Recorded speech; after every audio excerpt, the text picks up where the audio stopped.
Buenos días, mi nombre es Alejandro Aiello, soy profesor de la Cátedra de Fisiología y Física Biológica de la Facultad de Ciencias Médicas y vamos a desarrollar hoy la APO1, cuyo tema es contracción del músculo esquelético y liso. La primera pregunta que se nos presenta es ¿cómo se transmite la señal excitatoria de la motoneurona al músculo esquelético? Bien, lo que tenemos aquí es justamente un músculo, como ven acá, está formado por fascículos. Cada fascículo está compuesto a su vez por células musculares esqueléticas, que son células estriadas. Vamos a ver después, más adelante, qué significan esas estriaciones.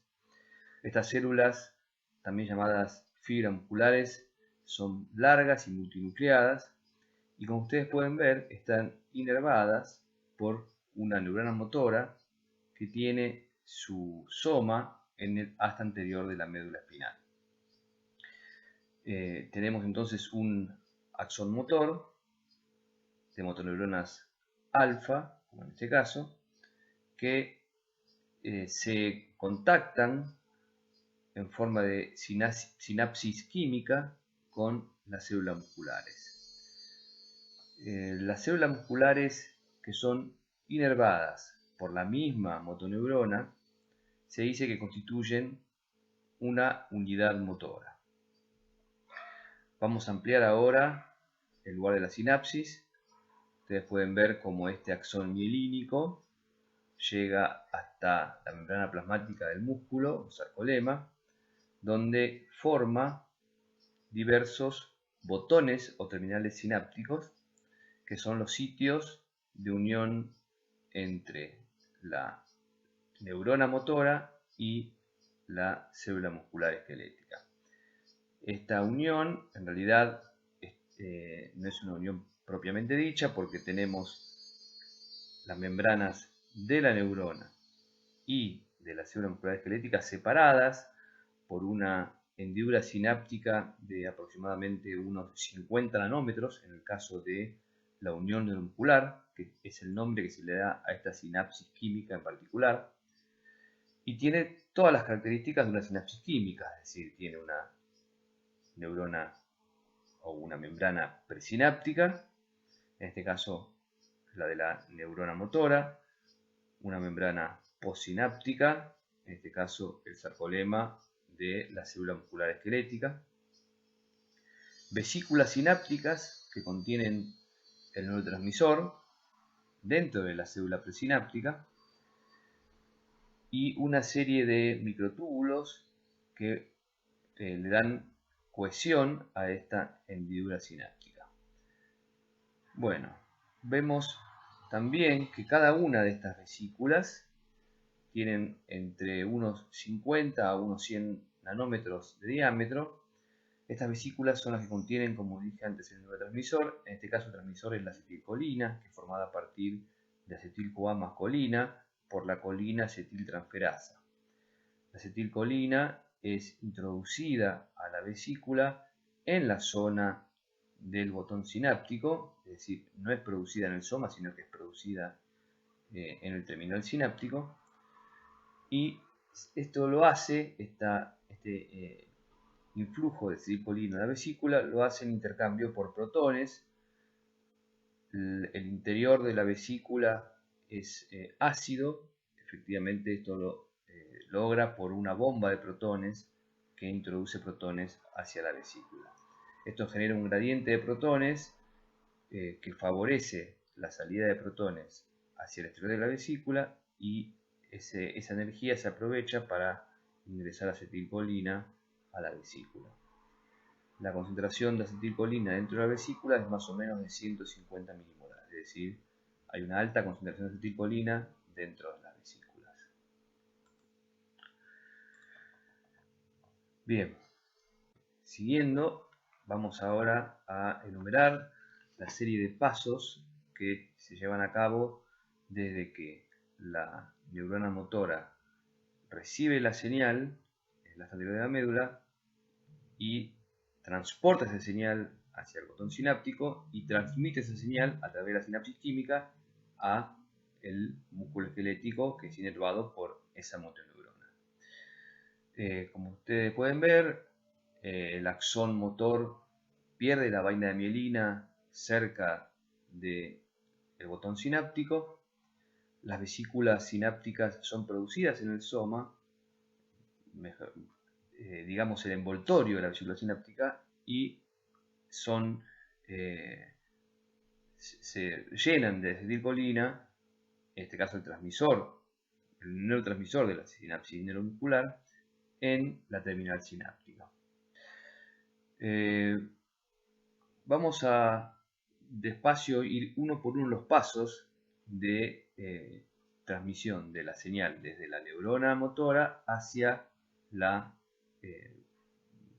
célula muscular esquelética. Como dije antes, una vez que se activa la motoneurona, en este caso se activa por el aminoácido glutamato, lo que se produce es un potencial de acción que viaja desde el soma hasta el botón sináptico. Eso es lo que ustedes pueden ver acá con esta flecha. Una vez que llega el potencial de acción a la terminal sináptica, la despolarización del potencial de membrana producida por el potencial de acción lo que produce es que se abran canales de calcio voltaje dependientes o voltaje operados. Ustedes pueden ver entonces que el calcio, este ion, este catión bivalente, entra entonces en la terminal sináptica y produce un cambio conformacional en las proteínas que están anclando las vesículas a la membrana presináptica. Es una serie compleja de proteínas que se las llama en conjunto sinapsinas, que en presencia de calcio favorecen la fusión de la membrana de la vesícula con la membrana plasmática del axón motor. Como ustedes pueden ver en este caso, entonces, el calcio entró, produjo la fusión de las vesículas sinápticas conteniendo acetilcolina con la membrana plasmática del axón y liberó la acetilcolina contenida en esas vesículas. Se pueden ver acá cómo de varias vesículas se está liberando este neurotransmisor, la acetilcolina. Se libera hacia la hendidura sináptica. Bien, una vez que la acetilcolina liberada desde las vesículas sinápticas hacia la hendidura sináptica alcanza la membrana postsináptica, en este caso el sarcolema del músculo esquelético, la acetilcolina se une a receptores del tipo ionotrópicos de la membrana del músculo esquelético que se expresan abundantemente solamente en la zona de la sinapsis, no en el resto de la célula muscular, o mejor dicho, de la membrana plasmática de la célula muscular esquelética. Esta acetilcolina entonces se une a este receptor ionotrópico. Los receptores ionotrópicos son canales iónicos operados por ligando, en este caso el ligando es la acetilcolina. Se unen dos moléculas de acetilcolina por cada receptor nicotínico y eso lo que produce es que este canal operado por ligando se abra. Como puede verse, acá tenemos un canal abierto, donde tenemos dos moléculas de acetilcolina unidas al canal, y acá tenemos un canal cerrado porque no tiene moléculas de acetilcolina. Fíjense que acá tenemos un canal cerrado, a pesar de que tiene una molécula de acetilcolina unida, lo que indica que es necesario que se unan dos moléculas de acetilcolina para que el canal se abra. Bien, repasemos entonces los pasos. Axón motor, célula muscular esquelética. Llega un potencial de acción a terminal sináptica, eso despolariza la membrana, lo que permite que se abran estos canales de calcio voltaje operados, entra calcio a la célula, se fusiona la vesícula acetilcolina con la membrana plasmática de la célula presináptica, se libera la acetilcolina, se ubica la acetilcolina sobre las unidades llamadas alfa de este receptor nicotínico y se abre este canal. Fíjense que para terminar esta estimulación existe una enzima en la sinapsis llamada acetilcolinesterasa que lo que hace es degradar la acetilcolina, transformarla en colina y acetato. La colina es recuperada en cotransporte con sodio por la terminal presináptica para producir nueva acetilcolina. Bien, una vez que se abrió el canal receptor nicotínico o canal operado por ligando sensible a acetilcolina, entra sodio a las células. Fíjense que en esta figura vemos que este canal también deja salir potasio. En realidad es un canal no selectivo para cationes monovalentes, es decir, deja tanto entrar sodio como salir potasio, pero predomina la entrada de sodio por sobre la salida de potasio porque al potencial de membrana que se encuentra la célula muscular esquelética, que es aproximadamente unos menos 80 milivoltios, la fuerza impulsora para sodio o para entrar sodio es bastante más grande que la fuerza impulsora que existe para sacar potasio. Por lo tanto, en definitiva, se comporta fisiológicamente a este potencial de membrana durante la sinapsis, durante la unión en la unión neuromuscular, como un canal de sodio. Entonces, el sodio entra y como el sodio tiene cara positiva, produce una despolarización de la membrana postsináptica, en este caso en esta zona de la célula muscular esquelética. Esa despolarización es un potencial electrotónico, genera un potencial electrotónico despolarizante que se denomina potencial de placa motora o potencial de placa. Este potencial de placa motora es un potencial electrotónico que permite que se alcance el umbral para que se abran los canales de sodio voltaje operados y se produce un potencial de acción en el músculo que luego se va a acoplar con la contracción muscular que vamos a ver más adelante durante esta APO. Bien, para terminar con esta pregunta, lo que vemos acá es justamente vemos cómo luce ese potencial de placa terminal. Fíjense que acá dice potencial excitador postsináptico. En este caso, este potencial excitador postsináptico es una despolarización llamada potencial de placa motora. Más o menos tiene una amplitud de entre unos 20 a unos 40 milivoltios, como pueden ver. Y lo que es interesante que acá vean es que fíjense que el estímulo que llega desde la neurona, yo tengo acá de vuelta el axón motor que puedo estimularlo con un electrodo. Y a la vez puedo poner un electrodo de registro sobre la placa motora, sobre la célula muscular esquelética. Como ustedes pueden ver, existe un retardo entre la aplicación del estímulo sobre el axón hasta la aparición del potencial de placa. Este es justamente el retardo sináptico, es el tiempo que tarda la vesícula de acetilcolina en liberarse y en llegar a los receptores nicotínicos para estimularlos, abrirlos y que el sodio entre y produzca esta despolarización. Es un potencial electrotónico. Ustedes pueden ver que a medida que yo me alejo del sitio donde se produjo este potencial, la amplitud de este potencial despolarizante se va atenuando. Esta es una característica clásica, justamente es lo que caracteriza a los potenciales electrotónicos. El potencial de placa terminal es un potencial que alcanza el umbral siempre, es decir, siempre que llegue un potencial de acción a través de la neurona motora, se produce una liberación de acetilcolina suficiente para que se produzca un potencial de placa que tiene una amplitud suficiente para alcanzar el umbral y que se produzca un potencial de acción. Ustedes durante el seminario número 1 van a hablar justamente en detalle de cómo se produce un potencial de acción y qué significa un potencial electroatómico.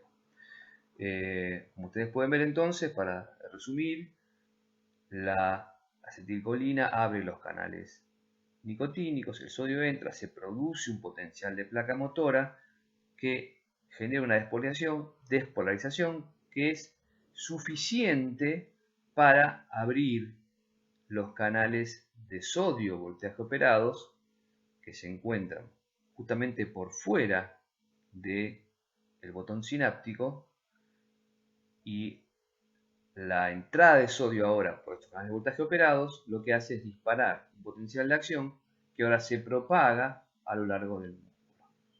Bueno, pasemos entonces a la siguiente pregunta de la APA. Bueno, vamos a pasar a la pregunta 2, que dice: ¿cómo se acopla la actividad eléctrica con la mecánica y cómo se genera fuerza en el músculo eléctrico? Bien, tenemos entonces aquí de vuelta el músculo, compuesto a su vez por fascículos, estos fascículos compuestos por un conjunto de células musculares esqueléticas o fibras musculares. A su vez, las células musculares están compuestas por miofibrillas. Las miofibrillas están compuestas a su vez por miofilamentos que pueden ser gruesos o pueden ser finos. Vamos a ver de vuelta acá la célula muscular esquelética. Como pueden ver, tenemos a las miofibrillas, que son estos cilindros que ven acá, y tenemos la membrana plasmática de la célula, como se puede ver aquí. Como pueden ver, la membrana plasmática, el sarcolema, tiene orificios que no son ni más ni menos que invaginaciones de la membrana plasmática hacia el interior de la célula, como pueden ver ustedes acá, llamadas esas invaginaciones túbulos transversos o túbulos T, como lo pueden ver aquí. Rodeando a las miofibrillas tenemos esta organela que ven aquí, que es el retículo sarcoplásmico o sarcoplasmático, que es retículo endoplásmico liso modificado como un gran depósito de calcio intracelular. Como ustedes pueden ver, si ahora agrandamos esta parte de acá, a nivel de lo que se llama límite entre las líneas o uniones de las bandas A y de las bandas I, vamos a ver después qué significan estas bandas I y estas bandas A, y a ambos lados de estas líneas oscuras que ven acá, que se llaman disco Z, se encuentra lo que se conoce como tríada, que es ni más ni menos que la membrana plasmática, que está invaginada, que es el túbulo T transverso, y estos pies del retículo sarcoplasmático o sarcoplásmico. Y como existen dos de estas cisternas a cada lado del túbulo T, a este grupo de membrana se la denomina tríada. Y vamos a ver ahora qué función cumple esta tríada en el acoplamiento excitocontráctil del músculo esquelético. Acá tenemos nuevamente la tríada, es decir, vemos el túbulo T y vemos las cisternas terminales del retículo sarcoplasmático. Como ustedes pueden ver, en la membrana plasmática del túbulo T encontramos estas proteínas que son en realidad tetrámeros de canales de calcio voltaje operados. Este canal de calcio voltaje operados lo que permite es el ingreso de calcio desde el medio extracelular hacia el interior de la célula muscular esquelética. En el caso del músculo esquelético, tenemos sobre la membrana del retículo sarcoplasmático, como pueden ver acá, canales de calcio, llamados canales RIR o canal de rianodina. En este caso es la isoforma tipo 1 del canal de rianodina. Este es un canal de calcio que permite la extrusión de calcio desde la luz del retículo sarcoplasmático hacia el citoplasma de la célula muscular esquelética. Como ustedes pueden ver, estos canales RIR se llaman, una aclaración primero, se llaman canales RIR o receptores de rianodina porque la rianodina es una droga que bloquea este canal. Entonces, decíamos que en el caso del músculo esquelético, los canales de calcio, el voltaje operado de la membrana plasmática, en este caso del túbulo T, se contactan físicamente con los canales RIR1 del retículo sarcoplasmático. Como ustedes pueden ver, se intercalan en forma de tablero de ajedrez un tetrámero de canales de calcio, voltaje operados del tipo L, con un canal de rianodina del tipo 1 cada 2 canales de rianodina. Es decir, tenemos este conjunto de canal de calcio, voltaje operado y canal RIR1. Al lado tenemos un canal de rianodina sin acoplamiento con canales de calcio. Y al lado de ese, nuevamente, otro tetrámero de canales de calcio, voltaje operados con el canal RIR. Este canal de calcio, voltaje operado, también lo pueden ver en algunos textos como receptor DHP. DHP viene de dihidropiridinas. Las dihidropiridinas son justamente drogas que bloquean a este canal. Son bloqueantes de la entrada de calcio a la célula. Por eso van a ver que se lo puede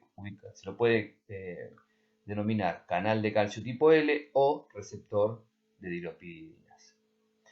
Bien, ¿cómo ahora se acopla el potencial de acción que viene viajando por el túbulo T con la liberación de calcio desde el retículo sarcoplásmico? Antes de seguir, tengo que mencionar que para todos los tipos musculares, esquelético, cardíaco y liso, la contracción muscular se inicia por un aumento del calcio intracelular en el citosol. En este caso, vamos a ver ahora cómo es que se genera en el músculo esquelético ese aumento de calcio intracelular para que eso se traduzca en el efecto mecánico, es decir, en la contracción del músculo. El músculo entonces, la membrana del músculo se despolariza, el potencial de acción llega hasta el túbulo T, se abre el canal de calcio voltaje operado, en realidad cada uno de los 4 canales del tetrámero, y el calcio puede entrar directamente hacia el citosol. Este calcio que entra al citosol puede a su vez activar a los canales RIR1 y hacer que estos liberen más calcio. Este mecanismo, que se llama liberación de calcio inducida por calcio, porque el calcio que entra por el canal tipo L produce la apertura de este canal RIR que es sensible a calcio, entonces se abre y deja pasar calcio hacia el citosol, no es muy importante para la contracción del músculo esquelético. Si bien existe, como lo pueden ver acá, es un efecto menor para producir la contracción. Vamos a ver después, cuando vean músculo cardíaco, que este mecanismo, el de liberación de calcio inducida por calcio, es el mecanismo principal para producir la contracción del músculo cardíaco. En este caso, este mecanismo tiene una importancia menor. En el caso del músculo esquelético, la mayor cantidad de calcio que se produce en el citosol de la célula muscular esquelética es debida a un mecanismo de acoplamiento directo entre el canal tipo L y el canal RIR1, que es el que pueden ver de este lado. El canal tipo L es un canal de voltaje operado. Es un canal que puede censar el voltaje y se abre cuando la célula se despolariza.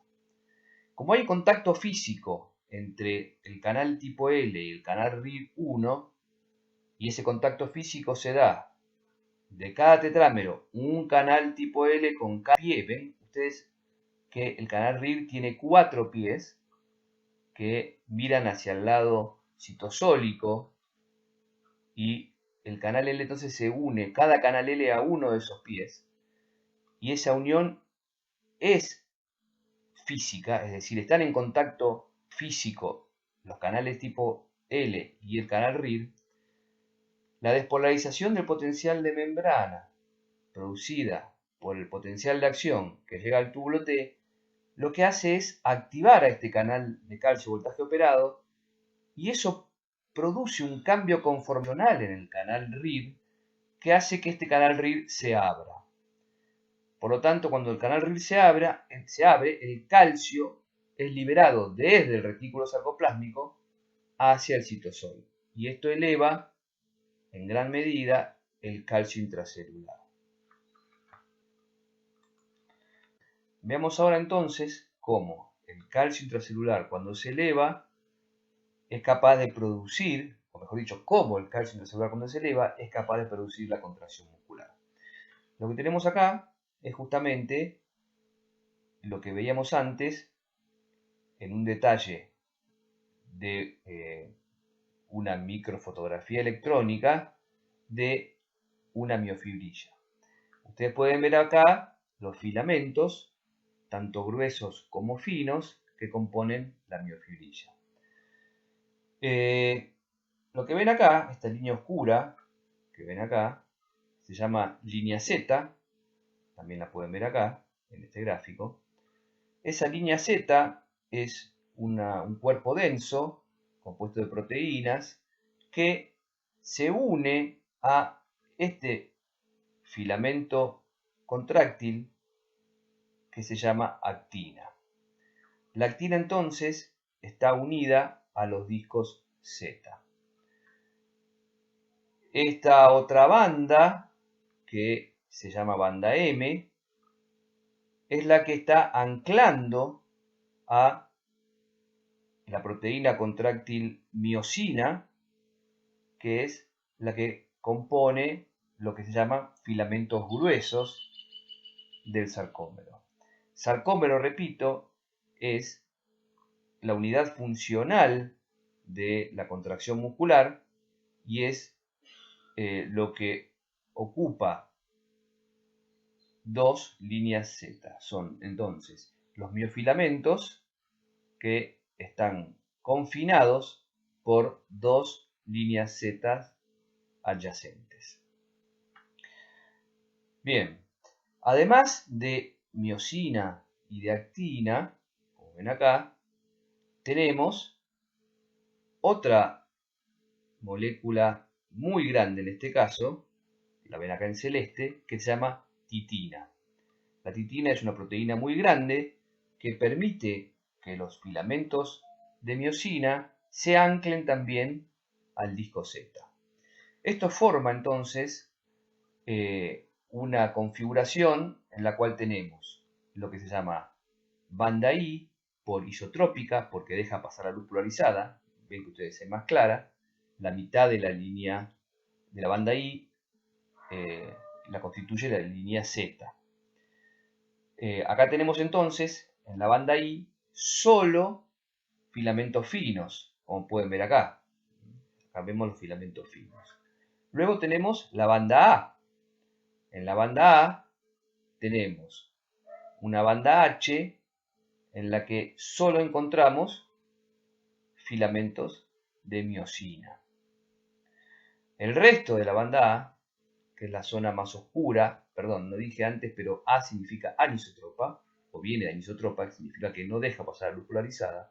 En el resto entonces de la banda A, que son estas zonas que vemos acá más oscuras, lo que tenemos es tanto las moléculas de actina como las moléculas de miosina. Bien, además de las ya mencionadas actina, miosina y titina, dentro de los sarcómeros tenemos otras proteínas contráctiles que son la tropomiosina, lo que ven acá en rosado, y el complejo de troponina, que está compuesto por troponina C, troponina T y troponina I. La troponina C se llama así porque es el sitio de unión del calcio cuando sube dentro del citoplasma. La troponina T se llama T porque se une a la tropomiosina. Y la troponina I se llama I porque de inhibitoria y es la que se une a la molécula de actina. Estos entonces en conjunto son los filamentos finos. Por otra parte tenemos los filamentos gruesos que son las moléculas de miosina. Esta molécula es bastante compleja y como ustedes pueden ver tiene una cadena pesada, que es la que ven acá en color marrón, que es una proteína muy grande, y tienen también cadenas livianas, ven acá en celeste, esta celeste se llama cadena ligera esencial, o MLS1, y esta que ven acá en rojo se llama cadena ligera reguladora, o MLC2. La cadena pesada de la miosina tiene una cabeza, como ven acá, bien determinada, y esta cabeza es muy importante su función porque es la zona de la miosina que se va a unir a la actina para producir la contracción muscular.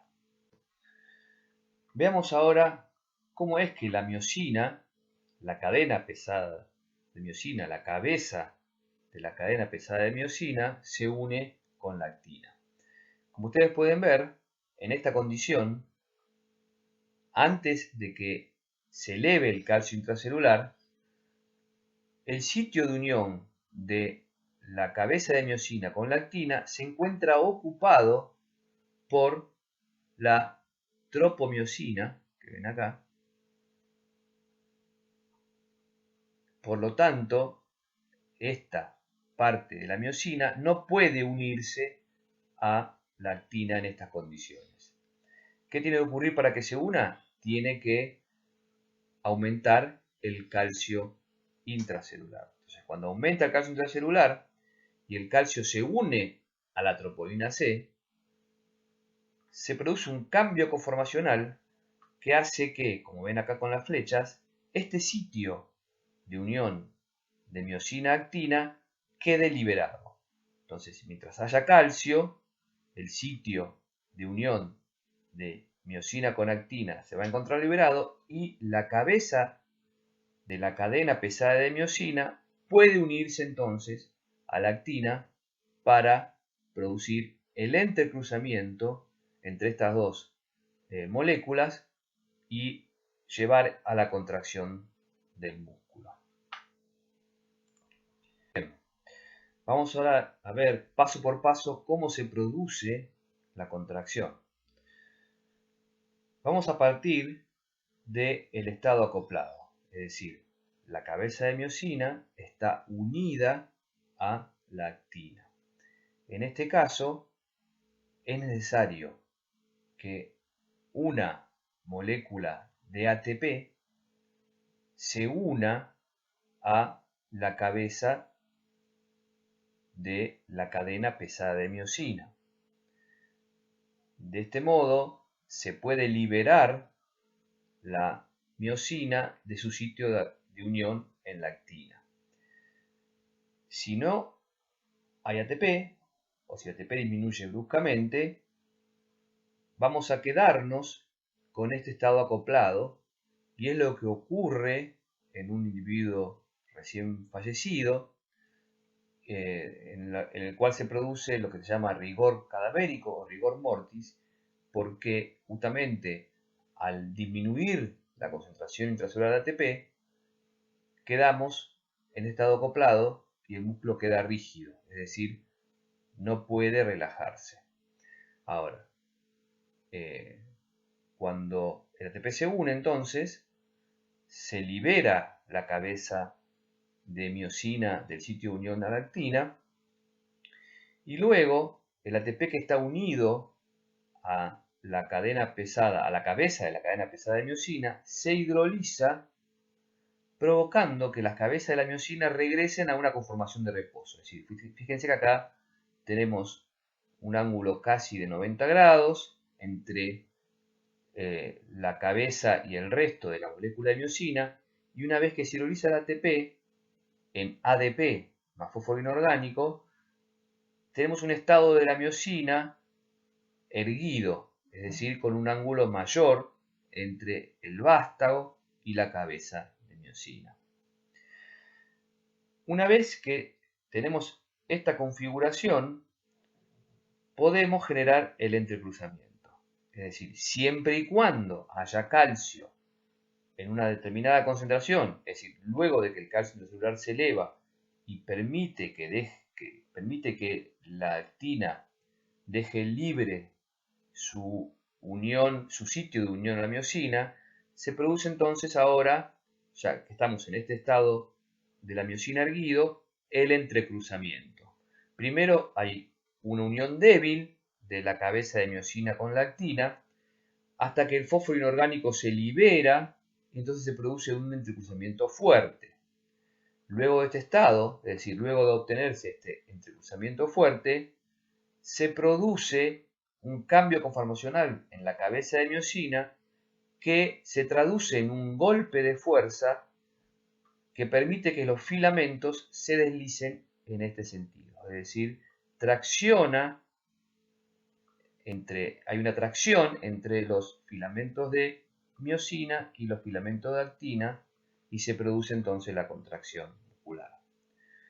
Luego se libera el ADP y volvemos al estado acoplado del inicio. Bien, por último, vamos a ver cómo se produce la relajación muscular.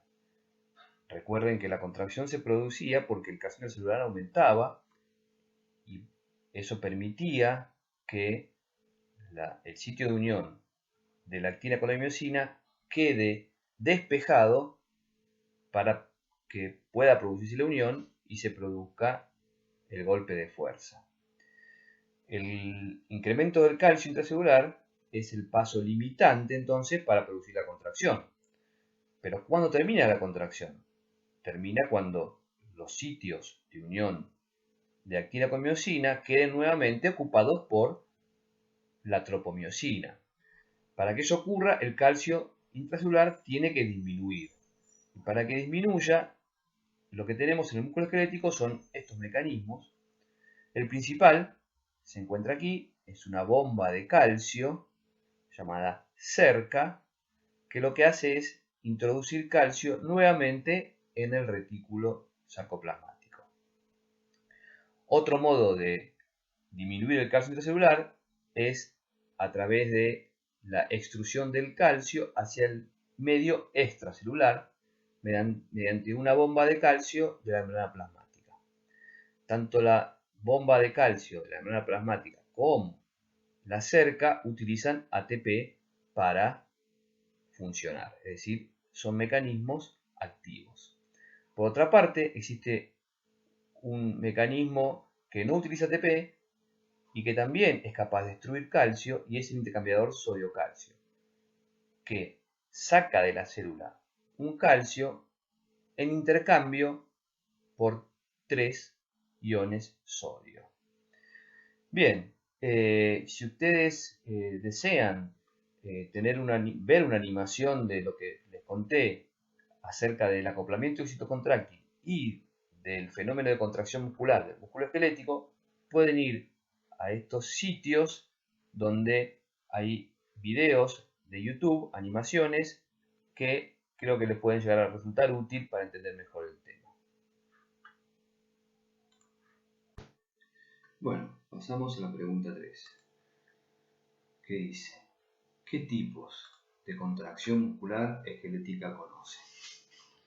Conocemos en realidad dos tipos de contracción muscular: la contracción muscular isométrica y la contracción muscular isotónica. En el caso de la contracción muscular isométrica, tenemos una célula muscular anclada a dos puntos fijos, como pueden ver acá. Si ahora estimulamos el músculo, este músculo que está anclado a dos puntos fijos que no puede moverse, comienza a hacer fuerza. Por lo tanto, se va a producir fuerza o tensión activa en ausencia de cambios en la longitud del músculo, porque el músculo está imposibilitado de acortarse. Eso sería entonces la contracción isométrica.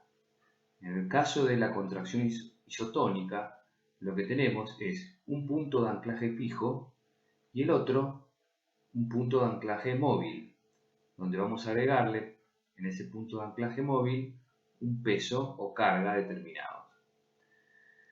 En este caso, cuando el músculo está estirado y comienza a contraerse y no puede levantar este peso, esa fuerza que está haciendo sin acortamiento seguirá siendo isométrica, como en este caso. Ahora bien, en el momento en que este músculo logre, mediante la tensión activa, igualar y superar esta carga constante que se le está oponiendo en el otro extremo, este músculo entonces comenzará a cortarse a medida que desarrolla fuerza. En este caso, como el músculo se acorta, no es una contracción isométrica, pero lo que se mantiene constante es la carga, y por eso se llama contracción isotónica.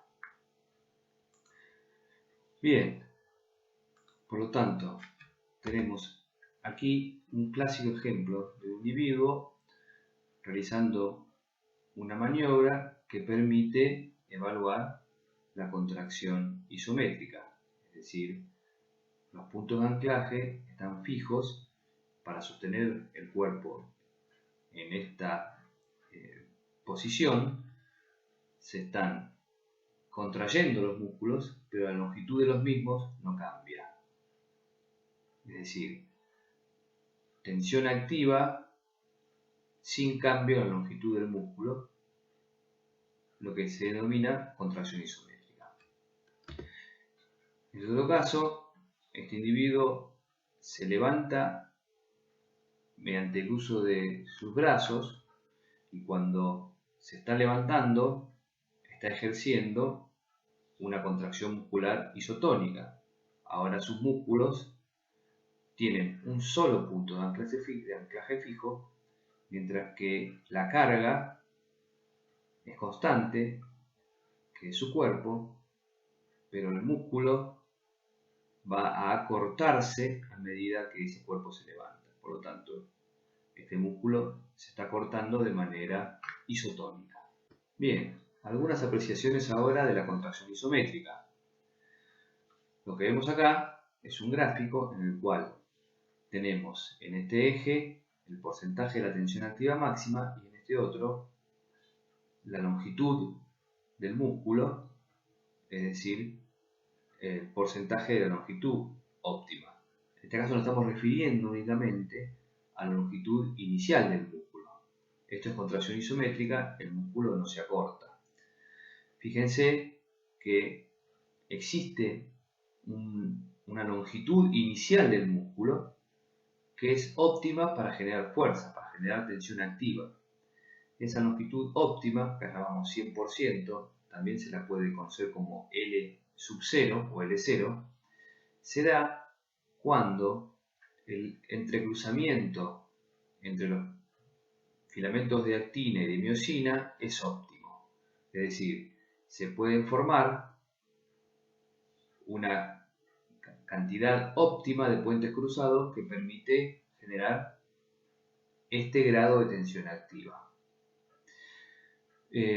Si alargamos más el músculo, si la longitud inicial del músculo la aumentamos, a medida que la vamos aumentando, y cuando lleguemos incluso a aumentarla al 145% de la longitud inicial óptima, vamos a ver que la tensión activa se hace cero, es decir, el músculo no puede desarrollar fuerza. Y eso es porque hemos estirado el músculo de tal manera a la cual no se pueden formar ninguna cantidad necesaria de puentes cruzados entre la miosina y la actina. Por otra parte, si acortamos la longitud del sarcómero, es decir, si la longitud inicial de los sarcómeros es menor que la óptima, vamos a llegar a un punto en el cual esa longitud inicial del sarcómero es tan pequeña que directamente no se va a poder producir entrecruzamiento entre actina y miosina y por lo tanto tampoco se va a poder generar tensión activa. Considerar algunos aspectos de la contracción isotónica. Fíjense ustedes que el acortamiento de este músculo se produce a una determinada velocidad. Es fácil pensar que esa velocidad va a ser máxima cuando la carga es muy pequeña. Por ejemplo, nos cuesta muy poco levantar una pluma, lo vamos a hacer con una velocidad muy grande. Ahora, si tenemos que levantar una bolsa de ladrillos, entonces la velocidad inicial con la cual vamos a poder levantar esa bolsa de ladrillos va a ser mucho menor. Eso vamos a verlo reflejado en estas curvas, donde tenemos tres longitudes iniciales de tres músculos diferentes. El celeste es la longitud óptima, el verde una longitud media y el marrón una longitud corta. Siempre estamos hablando de la longitud inicial del músculo previa a la contracción. Vamos a ver que para los tres casos, cuando la carga, el peso que le oponemos a ese músculo es cero, obviamente que la velocidad de acortamiento inicial va a ser la máxima. Es lo que decíamos antes de levantar una pluma. No va a haber diferencia entre los tres tipos de longitud del músculo.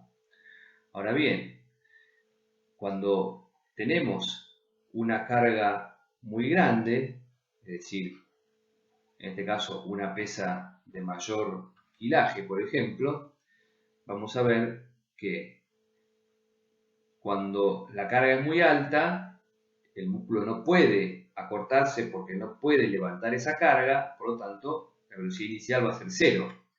A medida que vamos disminuyendo la carga, la velocidad inicial se va incrementando, hasta llegar a la velocidad máxima cuando la carga es cero.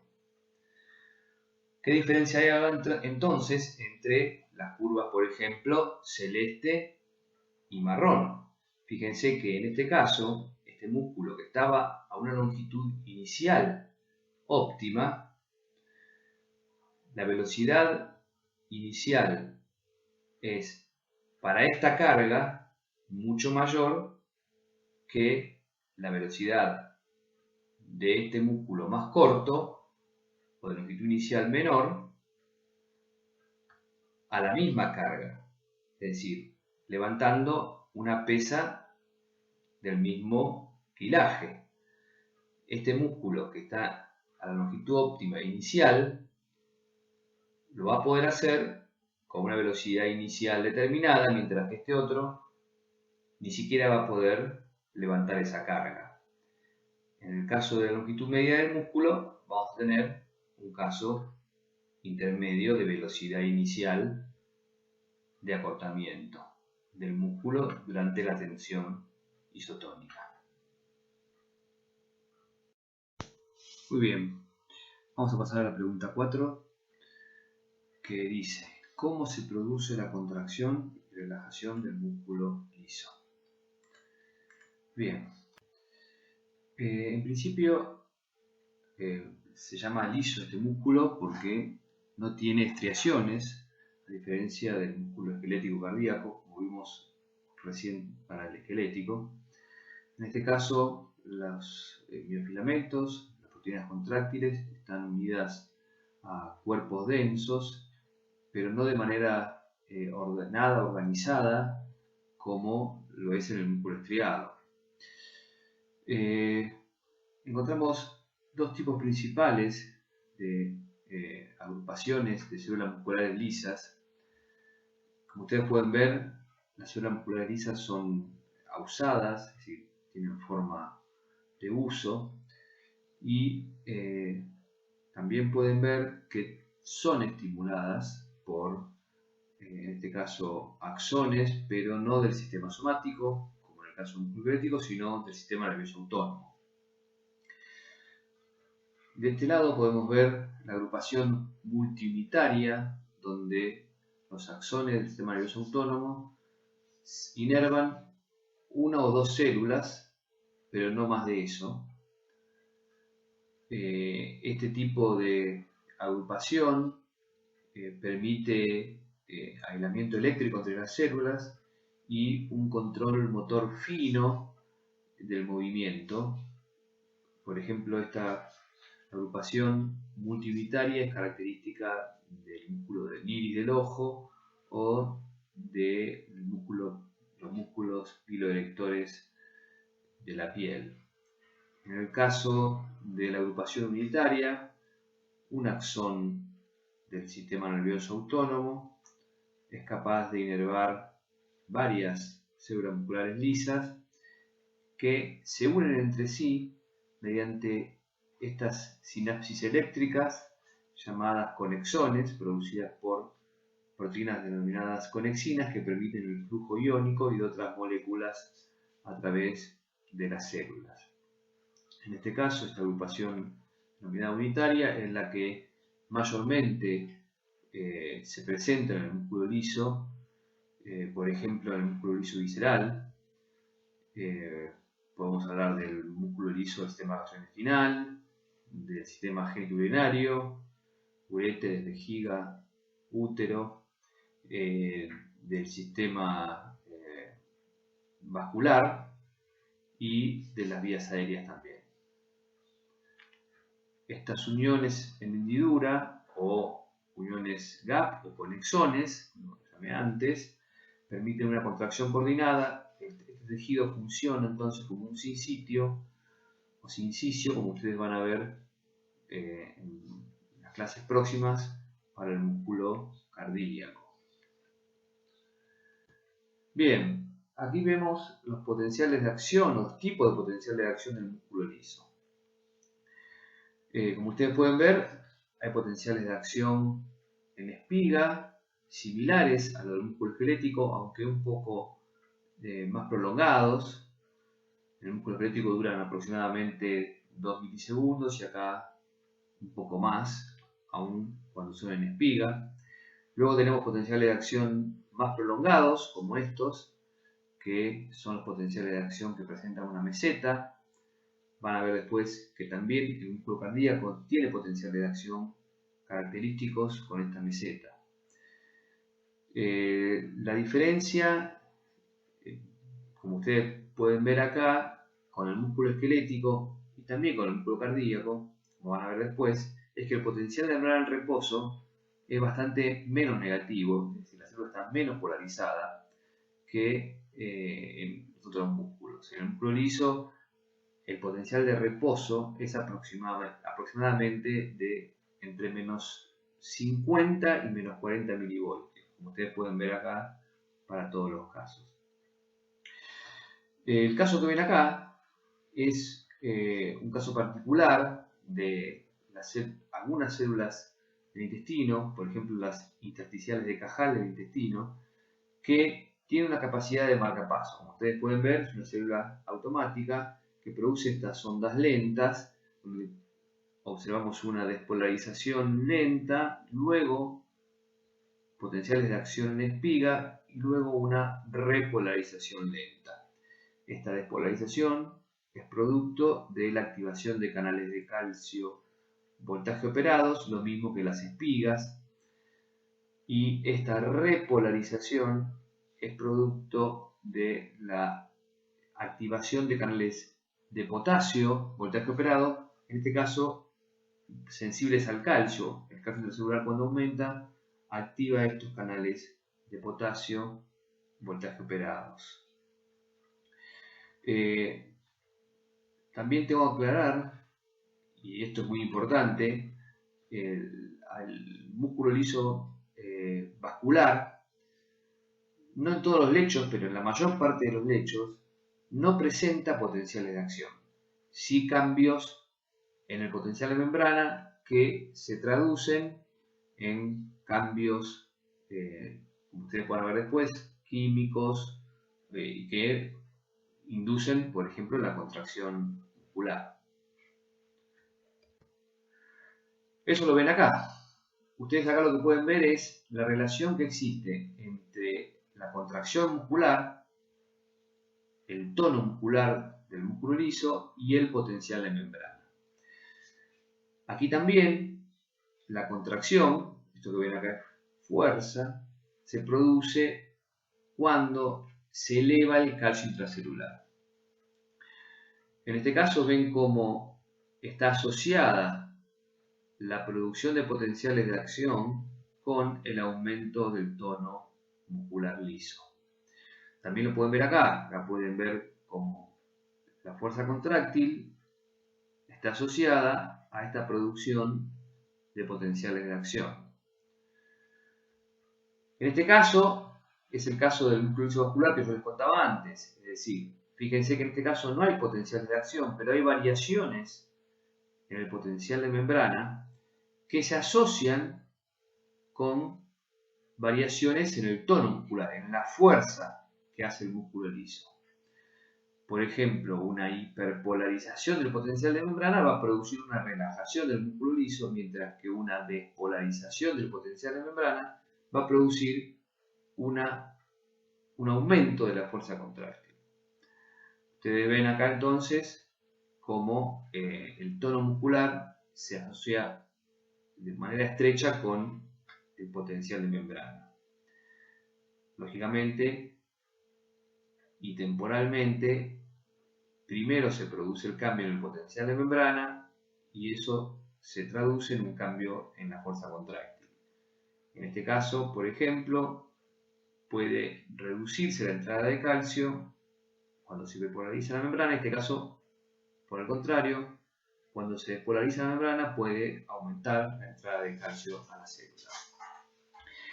En este último caso que vemos acá, fíjense que a pesar de que no existen cambios en el potencial de membrana en reposo, es decir, el potencial de membrana se mantiene a valores de reposo, como dije antes, más o menos menos 50 milivoltios, a pesar de no haber cambios en este potencial de membrana, sí hay cambios en la fuerza contráctil. Esta es una particularidad del músculo liso, de algunos músculos lisos. Y esto se llama acoplamiento farmacomecánico, es decir, hay agentes farmacológicos que producen, por ejemplo, un aumento del calcio intracelular independiente del potencial de membrana. Vamos a ver después que, por ejemplo, existe una molécula llamada IP3 que libera calcio del retículo sarcoplásmico y puede producir este aumento en la fuerza contráctil. También hay agentes que hacen lo opuesto, es decir, que son capaces de disminuir la fuerza contráctil sin necesidad de hiperpolarizar el potencial de membrana como ocurría en este caso. Bien, en esta diapositiva vemos cuál es la importancia de los canales de potasio de la membrana para permitir o inhibir la contracción muscular. Por ejemplo, cuando los canales de potasio se inhiben, lo que hacen es causar una despolarización. El potasio no puede salir, por lo tanto la célula se despolariza y eso abre los canales de calcio voltaje operados, el calcio entra a la célula y produce la contracción. Por el contrario, cuando el canal de potasio se activa, el potasio sale de la célula se hiperpolariza y eso aleja el potencial de membrana del potencial óptimo para que se abran los canales de calcio voltaje operados, el calcio entonces no entra y la contracción no se produce. Vamos ahora al mecanismo de contracción. El calcio cuando entra en el músculo liso no se une a la troponina C, como pasaba en el músculo esquelético, porque el músculo liso no tiene troponina. El calcio, cuando entra a la célula, en el músculo liso, lo que hace es unirse a la proteína calmodulina. Se forma un complejo entonces, llamado calcio-calmodulina, que vamos a ver más en detalle en la próxima diapositiva, y este complejo calcio-calmodulina activa una quinasa que se denomina quinasa de la cadena liviana de miosina. Esta quinasa lo que hace es fosforilar a la miosina. La miosina ahora fosforilada se puede unir a la actina. Cuando no está fosforilada, no se puede unir a la actina.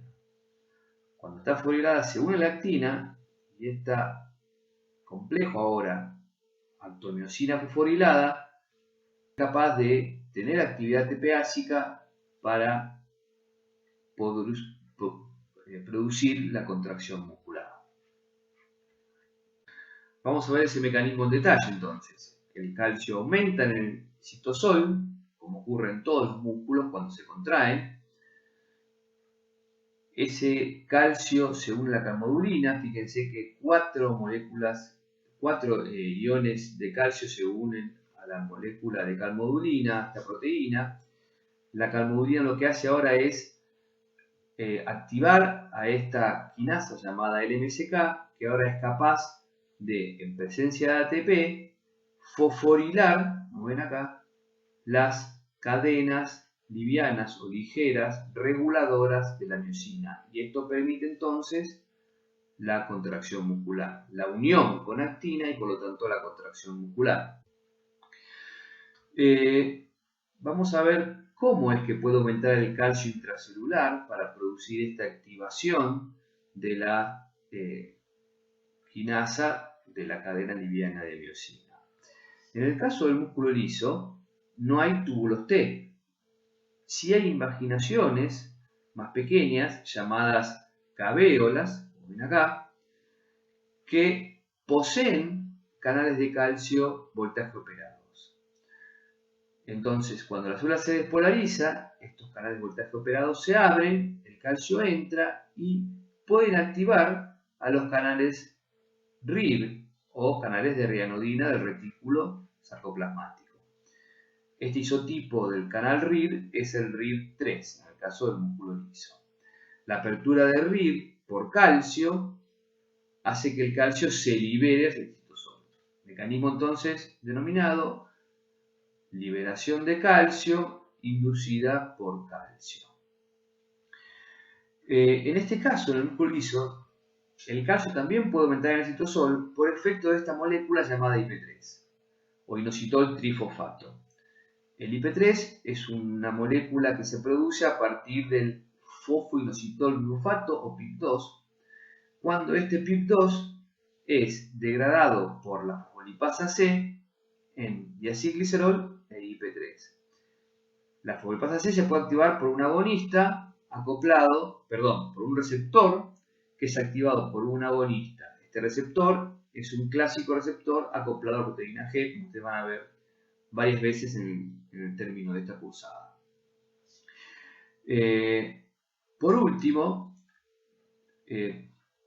puedo aclarar que el calcio puede entrar directamente al retículo sarcoplásmico. Esta es una particularidad del músculo liso y de otras células no excitables, por ejemplo, neutrófilos, por ejemplo, linfocitos, etc., en el cual existen unas proteínas llamadas STIM que son sensibles a calcio. Cuando están unidas a calcio, las proteínas STIM no se agregan o no se agrupan en la membrana del retículo sarcoplásmico. Ahora, cuando el calcio baja, cuando el calcio disminuye, estas proteínas se agrupan en la membrana del retículo sarcoplásmico y se relacionan con canales de calcio que no son voltaje operados, son otros canales de calcio, que lo que hacen es activarse por esta proteína STIM. En otras palabras, cuando el retículo sarcoplásmico se vacía o se reduce en gran medida su concentración de calcio, se produce este complejo de STIM con este canal denominado ORAI. Este canal entonces es un canal operado, un canal de calcio operado por el depósito. Si disminuye el calcio puede entrar directamente al retículo a través de esta vía. En realidad, para decirlo correctamente, el calcio entra, igual que en el caso del músculo esquelético, al retículo a través de la bomba de calcio denominada cerca. De hecho, la actividad de cerca es la que lleva a la relajación del músculo liso de la misma manera que lo hace en el músculo esquelético.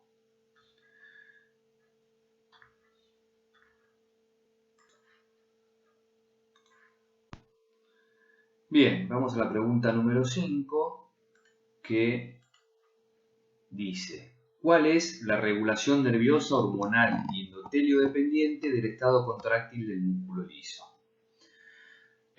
Vamos a ver entonces tres tipos de regulaciones principalmente: la regulación por el sistema nervioso autónomo, la regulación por hormonas y la regulación por el endotelio. En el caso del sistema nervioso autónomo, vamos a empezar por la activación del sistema simpático.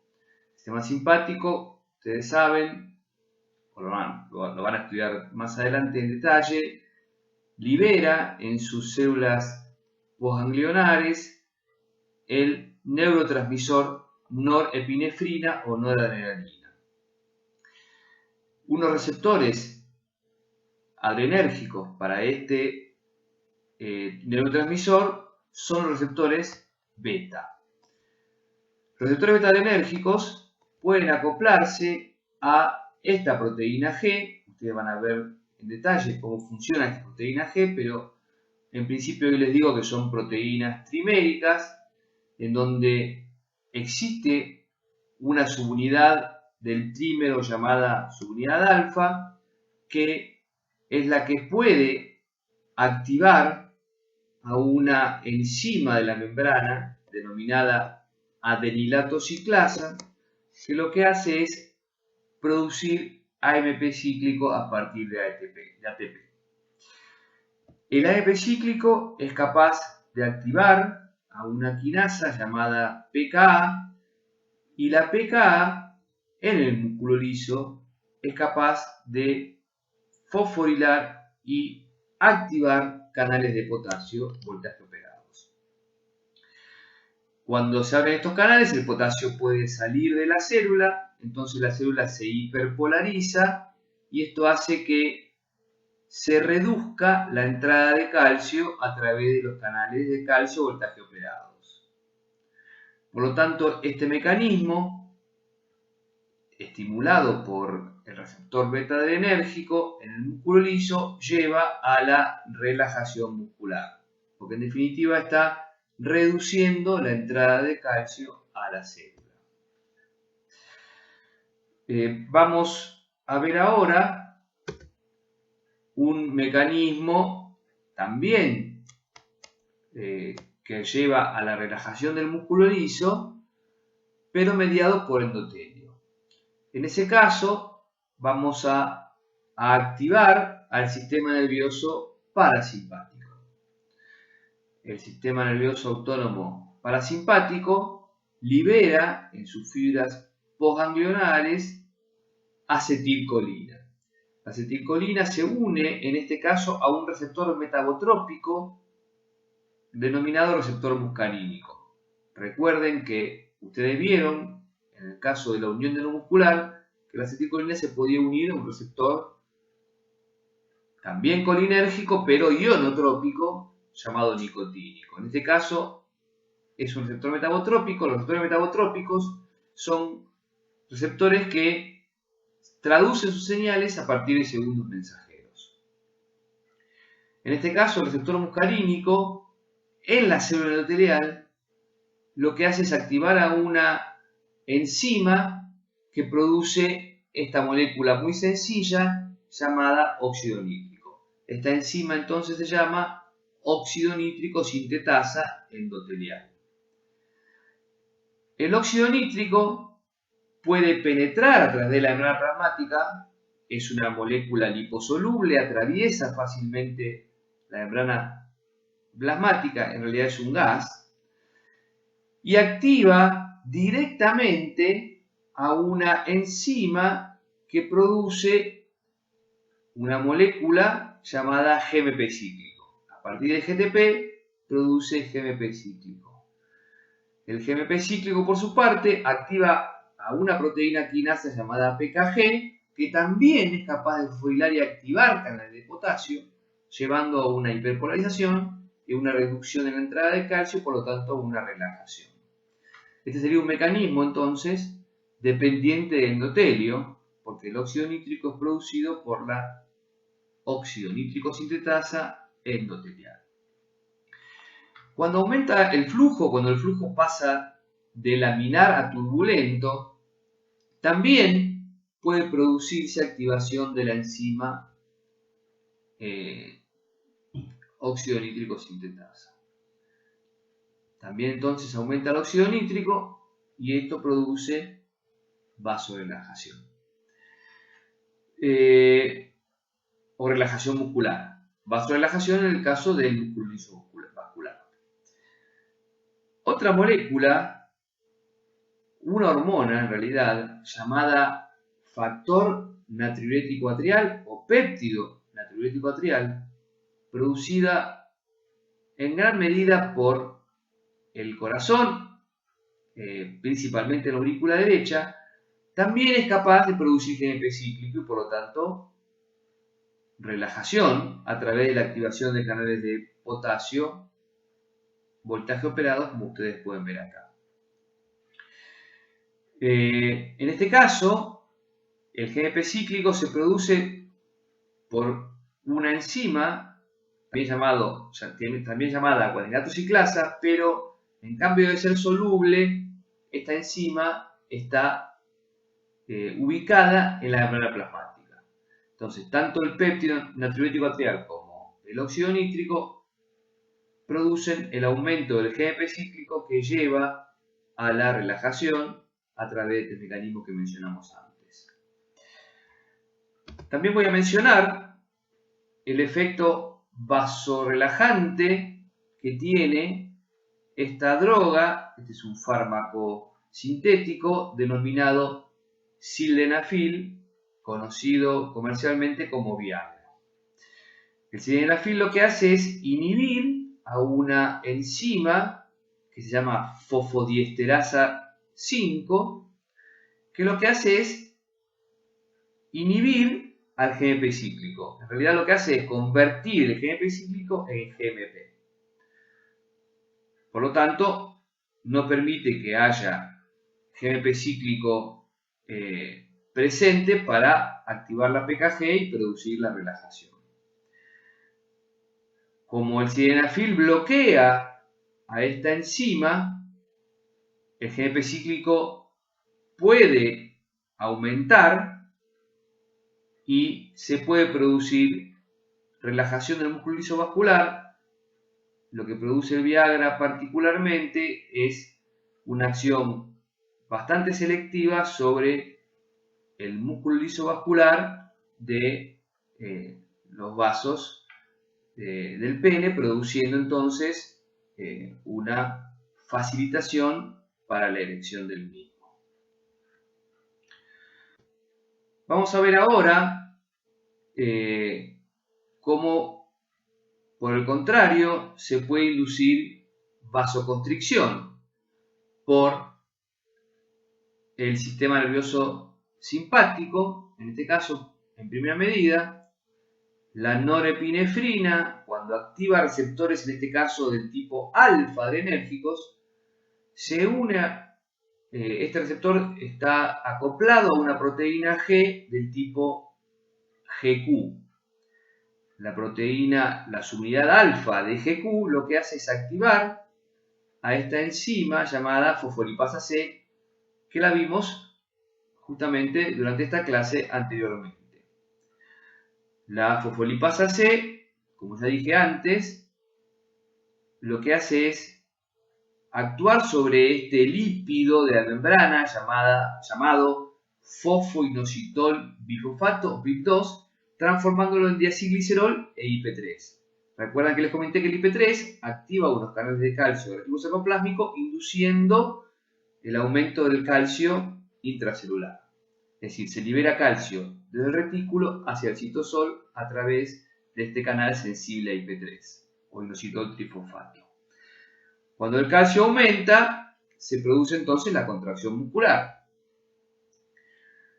Además, este calcio puede abrir canales RIR y también aumentar el calcio intracelular, llevando a la contracción.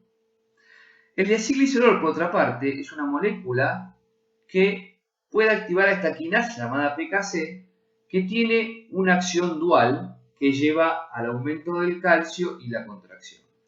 Esa acción es directamente activando canales de calcio, por lo tanto el calcio intracelular aumenta, o inhibiendo canales de potasio, lo que lleva a una despolarización del potencial de membrana y a una activación entonces de los canales de calcio voltaje operados.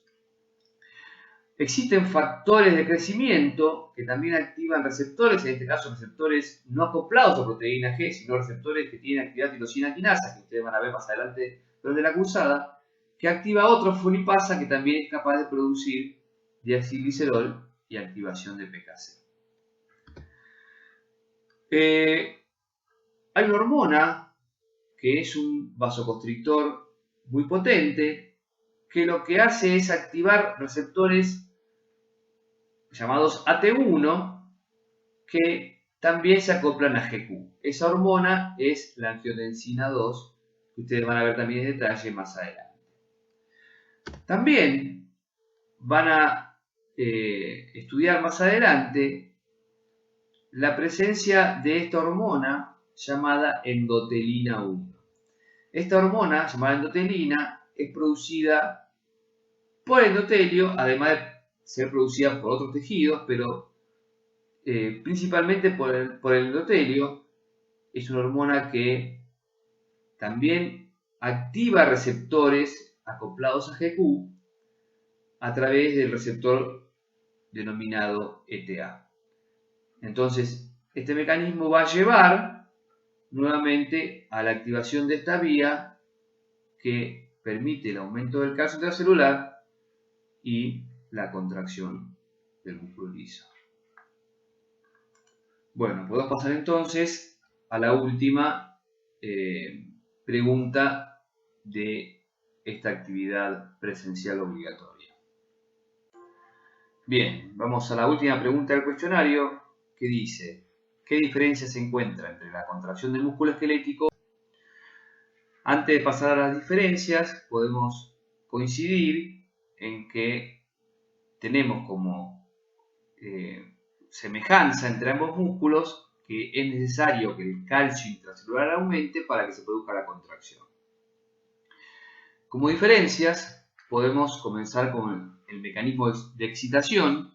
El músculo esquelético es la unión neuromuscular. La neurona en este caso es una motoneurona perteneciente al sistema nervioso somático, mientras que el músculo liso, la transmisión sináptica es a través de una neurona que pertenece al sistema nervioso autónomo. Además, hay receptores hormonales, como vimos antes, que pueden producir contracción o relajación, conexinas, que son uniones en hendidura o uniones gap, que permiten el flujo de iones entre células adyacentes, permitiendo que el músculo liso actúe como un sinsitio.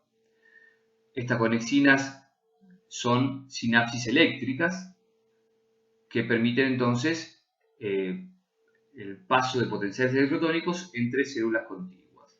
Además, hay potenciales marcapasos en las células intersticiales de Cajal, por ejemplo, que son células automáticas del intestino. Para la actividad eléctrica celular, podemos decir que el músculo esquelético tiene potenciales de acción en la espiga que duran aproximadamente 2 milisegundos y que se disparan a partir de un potencial de membrana de menos 80, menos 90 milivoltios, que sería el potencial de membrana en reposo para el músculo esquelético.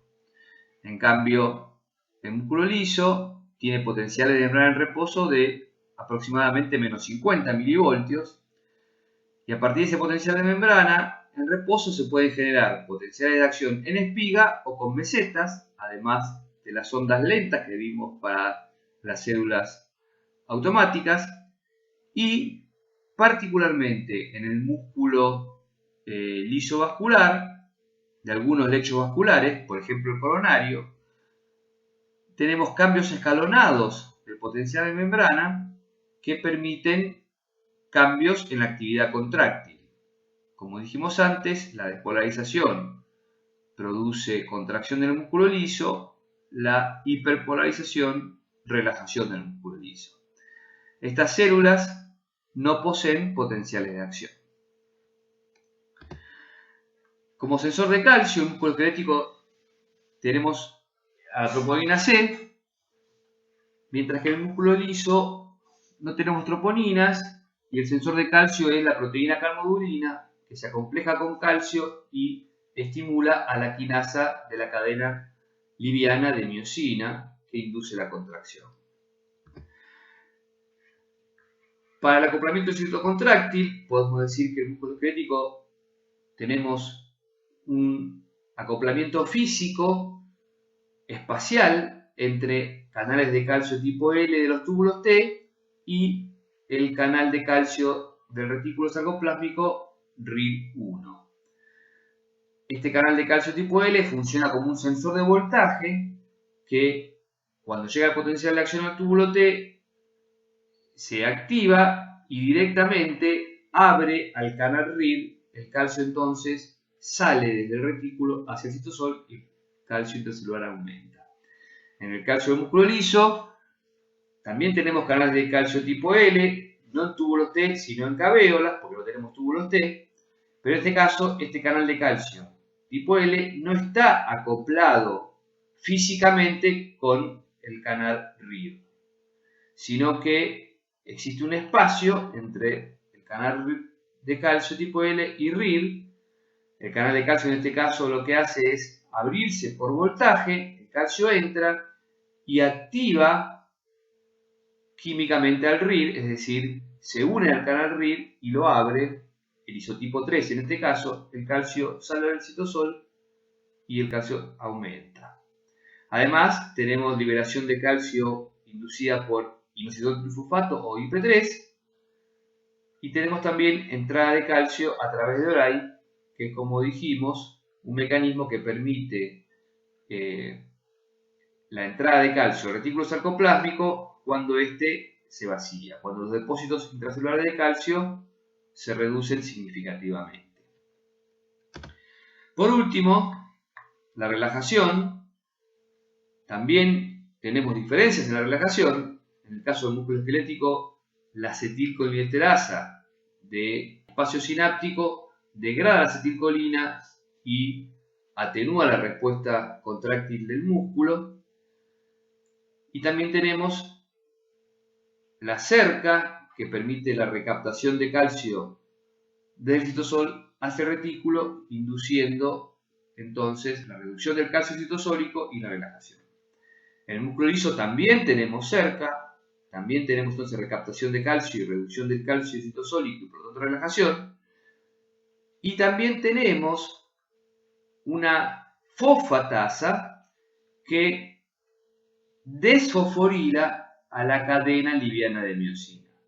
Cuando esta cadena liviana de miosina se encuentra desfosforilada, como dijimos antes, no puede unirse a la actina y por lo tanto no se puede formar el puente cruzado y no se puede producir la relajación.